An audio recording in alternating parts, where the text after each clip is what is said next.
যোৰহাটৰ অন্যতম সাংস্কৃতিক অনুষ্ঠান NK একাডেমীৰ উদ্যোগত মিছ নৰ্থ ইষ্ট ডিভাছ ছিজন 3 সৌন্দৰ্য প্ৰতিযোগিতাখনি যোৰহাটৰ তৰাজানত জয়হিন্দ ক্লাবৰ প্ৰেক্ষাগৃহত অনুষ্ঠিত হৈ যায়। অনুষ্ঠানটোত পোহৰ লাইব্ৰেৰীৰ মুখ্য সম্পাদক অমৰ বৰুৱাৰ লগতে ফেশ্বন জগত আৰু সাহিত্য জগতৰ কেইবাজনো বিশিষ্ট অতিথি উপস্থিত থাকে।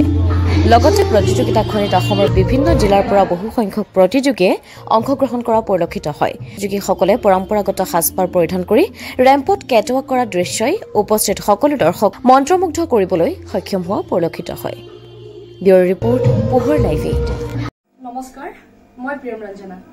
যোৱা 9 জানুৱাৰীত যোৰহাট জিলাত NK একাডেমী দ্বাৰা আয়োজন কৰা ডিৰেক্টৰ কৌস্তভ হাজৰিকা ছাৰ আৰু অৰ্গেনাইজাৰ নিকু কে হাজৰিকা মেমে আয়োজন কৰা মিছ নৰ্থ ইষ্ট ডিভাছ অনুষ্ঠানটিত মই অংশগ্ৰহণ কৰি মিছ কেটেগৰীত গ্ৰেণ্ড উইনাৰ হ'বলৈ সক্ষম হৈছিলো। অনুষ্ঠানটিত নৰ্থ ইষ্টৰ বিভিন্ন প্ৰান্তৰ পৰা বহু অংশগ্ৰহণকাৰী অংশগ্ৰহণ কৰিছিলে আৰু মই সঁচাই বিৰাট সুখী হেনেকুৱা এটা প্লেটফৰ্মত উইনাৰ হ'বলৈ পায়।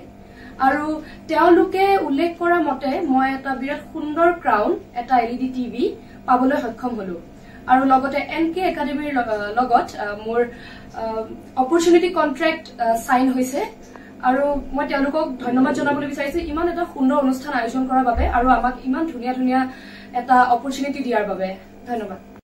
নমস্কাৰ, মই স্মৃতিৰেখা শৰ্মা। যোৱা 9 জানুৱাৰী তাৰিখে NK একাডেমীৰ উদ্যোগত যোৰহাট জিলাত অনুষ্ঠিত হোৱা সৌন্দৰ্য প্ৰতিযোগিতা নৰ্থ ইষ্ট ডিভাছ নামৰ এই অনুষ্ঠানটিত মই যোগদান কৰিছিলো।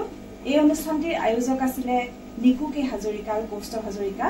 দুয়োজন আয়োজকে খুব সুন্দৰভাৱে অনুষ্ঠানটি আয়োজন কৰিছিলে আৰু এই অনুষ্ঠানটিত মই মিছেছ কেটেগৰীত গ্ৰেণ্ড উইনাৰ হ'বলৈ সক্ষম হৈছিলো। দুয়োজন আয়োজকলৈ এই আপাহতে মই মোৰ ফালৰ পৰা ধন্যবাদ জ্ঞাপন কৰিছো আৰু ভৱিষ্যতেও যাতে তেওঁলোকে এনেকুৱা এখন প্লেটফৰ্ম সকলোকে দি যাবলৈ সক্ষম হয় তাৰে কামনা কৰিছো। অনুষ্ঠানটিৰ উত্তৰোত্তৰ কামনা কৰি ধন্যবাদ। অসমীয়া পৰম্পৰাগত সাজপাৰসমূহ আমাৰ যি অসমীয়া জাতিৰ বিশিষ্ট বৈশিষ্ট্য আছে খুব ভাল লাগিছে। মই এইমাত্ৰ খিনি কথা কৈ আহিছো।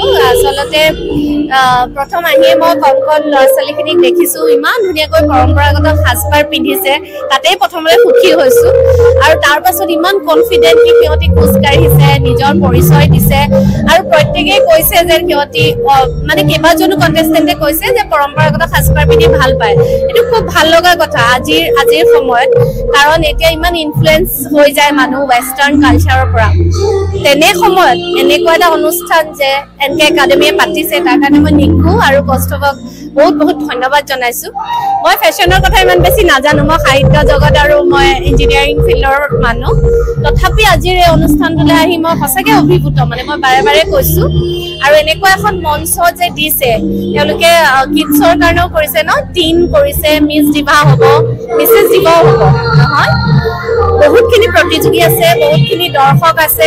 এনেকুৱা অনুষ্ঠানবিলাকে আচলতে আমাৰ মাজত লুকাই থকা কিছুমান প্ৰতিভা, কাৰণ আৰু এটা ভাল হৈছে যোৰহাটত হোৱাৰ কাৰণে, কাৰণ প্ৰায়ে দেখো যে ডাঙৰ বহুত অনুষ্ঠান সদায় গুৱাহাটীত হয় আৰু ইয়াৰ পৰা বহুত মানুহ যাব নোৱাৰে, কিন্তু আমাৰ মাজতো বহুত প্ৰতিভা লুকাই আছে নহয় জানো। গতিকে এইখন মঞ্চ যে যোৰহাটতে নিকুহঁতে দিছে, এইটো এটা বহুত ডাঙৰ ষ্টেপ লৈছা তোমালোকে। মই সদায় মানে আশা কৰিম যে NK একাডেমীৰ এই প্ৰয়াস আৰু বেছি সুদূৰ প্ৰসাৰী হওক আৰু প্ৰতিভা ওলাই আহক আৰু অসমৰ পৰম্পৰাগত সাজ পোছাক আৰু বেছি বাহিৰলৈ যাওক। মই নিজেই যিমান পাৰোঁ বাহিৰৰ মানুহক দিওঁ, গামোচা এখন দিওঁ, মেখেলা চাদৰ এযোৰ দিওঁ। এইবিলাক ধৰা তোমালোকে আজি আপলোড কৰিবা, আমিওতো দেখুৱাম হয়নে নহয়, ময়োতো দেখুৱাম, মোৰ কলিগক দেখাম, মোৰ ফ্ৰেণ্ডক কম যে এইটো আমাৰ পৰম্পৰাগত সাজ। এনেকৈ কথাবোৰ বিয়পি যাব। গতিকে আৰু ভাল কাম কৰি থাকা। মোৰ সঁচাকৈ আজি খুব ভাল লাগিলে। থেংক ইউ চ' মাছ।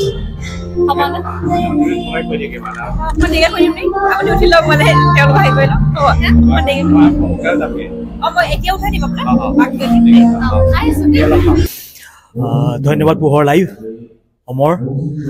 আজি ইয়াতে যিটো অৰ্গেনাইজ কৰিছে NK makeup and beauty academy, Niku Hazarika আৰু কৌস্তভ নৈগান Hazarika, mister and miss north east divas. তো এইটো 3rd ছিজন। তো আজি মই মোৰ নামটো কোৱাই থাকি গ'ল, মোৰ নামটো প্ৰাণজিত চেতিয়া। মই আজি ইয়াতে বিচাৰক হিচাপে আহিছোঁ আৰু এইটো মোৰ 2nd টাইম ইয়াতে। খুব সুন্দৰভাৱে কৰিছে যথেষ্ট পাৰ্টিচিপেণ্টছ আহিছে অসমৰ বেলেগ বেলেগ জেগাৰ পৰা ইয়াত কিডছ আছে কিডছ এ কিডছ বি 3 কেটেগৰী আছে মিছ আছে মিছেছ ক'বলৈ পাই খুব সুখী হৈছোঁ যে এগৰাকী 56 বয়সৰ এগৰাকী মহিলা আহি আহিছে এজ এ কণ্টেষ্টেণ্ট তো তেখেতৰ সেই উৎসাহ উদ্যম দেখি বহুত অনুপ্ৰাণিত হৈছোঁ ধন্যবাদ পোহৰ লাইফ অমৰ এগেইন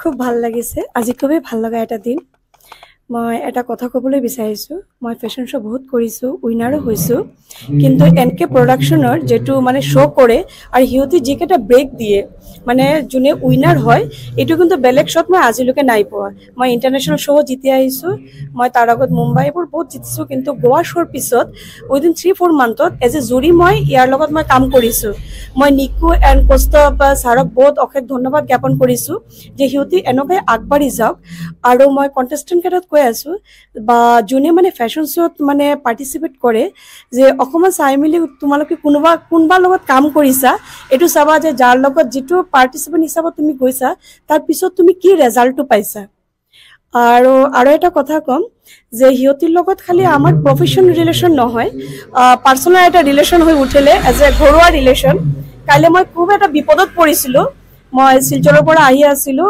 মৰিয়ানীত তো ৰাতি 12:40 মোৰ গাড়ী আছিলে কিন্তু মানে যোৰহাটৰ পৰা গৈ নিকুমে আমাৰ কৌস্তভ ছাৰে যে মোক ৰিচিভ কৰিছে ৰাতি 2টাত মানে এইটো মই কেতিয়াও পাহৰিব নোৱাৰোঁ কাৰণ মই হোটেলতো থাকিব পাৰিলোঁ হয় বাট সিহঁতি যে মানে এটা ফেমিলি হিচাপত আমাক মৰম কৰে মানে মই বহুত কৃতজ্ঞ সিহঁতৰ ওপৰত আৰু last but not the least পোহলাই ৱেইট আপোনালোকে অমৰদা আপুনি সদায় এনেকুৱাই থাকক যেতিয়া আপোনাৰ লগত লগ পাওঁ খুবেই ভাল লাগে আৰু নেক্সট টাইম যাতে আকৌ লগ পাওঁ এইটো কামনা কৰিছোঁ ধন্যবাদ নমস্কাৰ একচুৱেলি এইটো আমাৰ নৰ্থ ইষ্ট দিৱাছ ছিজন 3 হয় আৰু প্ৰত্যেক বছৰ আমি তেনেকৈ কৰি আহিছোঁ আৰু এবাৰো তেনেকৈ কৰিলোঁ আৰু ভাল লাগিছে আপোনালোকো আহিছে আৰু বাহিৰৰ বহুত কণ্টেষ্টেণ্ট আহিছে তেনেকৈ আৰু নৰ্থ ইষ্ট দিৱাছত আৰু নৰ্থ ইষ্টৰ ভিত্তিত হয় যিহেতু বেলেগ বেলেগৰ কণ্টেষ্টেণ্ট আহে তো সেইকাৰণে ভাল লাগিছে বেছি আৰু এইবাৰ বেছি ভাল লাগিছে আৰু ডিজাইনাৰ ড্ৰেছখিনি যোনে ডিজাইন কৰিছে মানে বহুত ধুনীয়া হৈছে আৰু কি ক'ম হেপী হৈ আছে মানে এতিয়া এন মুহূৰ্তত আৰু আশা কৰোঁ সকলোৱে আমাক সহযোগ কৰক এনেকৈ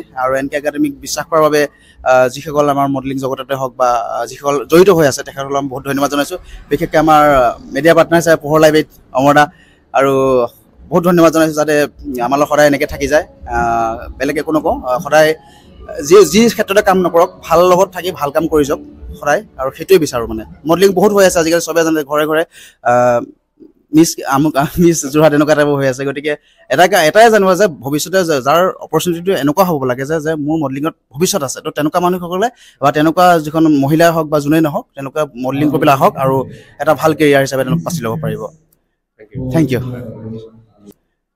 ইউ